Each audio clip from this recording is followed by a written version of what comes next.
आयान एक गरीब लकड़हारा का बेटा था जो एक छोटे से गांव में रहता था, जहां जिंदगी का हर दिन एक नई जदोजहद लेकर आता था। इसका वालिद रोजाना सुबह सवेरे जंगल में लकड़ियां काटने चला जाता और आयान दिन भर इसके साथ काम करता, फिर रात को लालटीन की मध्यम रोशनी में देर तक पढ़ाई करता। उनके पास कोई आसाइश नहीं थी, सिर्फ एक वक्त का खाना, पुराने किताबें और एक कमजोर सी छत जो बारिश से भी न बचा सकती थी। स्कूल में आयान को अक्सर उसके फुटे हुए कपड़ों और मेहनती हाथों की वजह से नजरअंदाज किया जाता। उस्ताद भी उसे संजीदगी से नहीं लेते थे और साथ ही तलबा उसका मजाक उड़ाते थे। किसी को उसमें सलाहियत नजर नहीं आती थी, सब सिर्फ उसकी गुर्बत को देखते थे। लेकिन आयान ने कभी हार नहीं मानी। वो रोजाना मेहनत मजदूरी के बाद भी अपनी किताबें खोलकर घंटों पढ़ता रहता। उसका ख्वाब सादा मगर ताकतूर था, गुर्बत के दायरे को तोड़ना।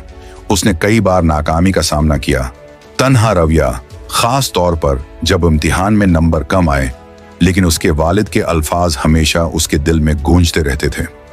जिस तरह लकड़ी को काटकर खूबसूरत शक्ल दी जाती है, वैसे ही इंसान को भी जदोजहद ही निखारती है। वक्त गुजरता गया।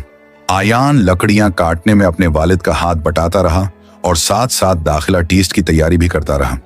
फिर एक दिन वो घड़ी आई जिसने सब कुछ बदल दिया।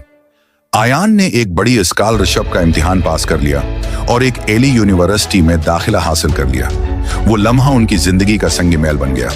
आयान का वही वालिद जो कभी लकड़ियों के बोझ तले झुका रहता था, आज अपने बेटे के मुस्तकबल का खत हाथ में लिए आंखों से खुशी के आंसू बहा रहा था। चंद सालों में आयान ने यूनिवर्सिटी से एजाज के साथ ग्रेजुएशन मुकम्मल किया।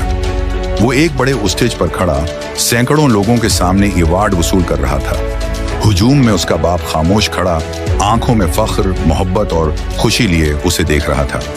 आयान की कामयाबी सिर्फ उसकी अपनी नहीं थी, ये उसकी मेहनत, उसके वालिद की कुर्बानियों और सब्र और हौसले का फल थी। एक लड़का जिसका कभी मजाक उड़ाया जाता था, आज हौसले और कामयाबी की अलामत बन चुका था। ये सिर्फ आयान की कहानी नहीं, ये उन सब की कहानी है जो ख्वाब देखते हैं और उनके लिए लड़ते हैं। ये कहानी हमें याद दिलाती है कि जिंदगी चाहे जितनी भी मुश्किल हो, अगर आपके अंदर मेहनत, सब्र और यकीन हो तो कुछ भी नामुमकिन नहीं।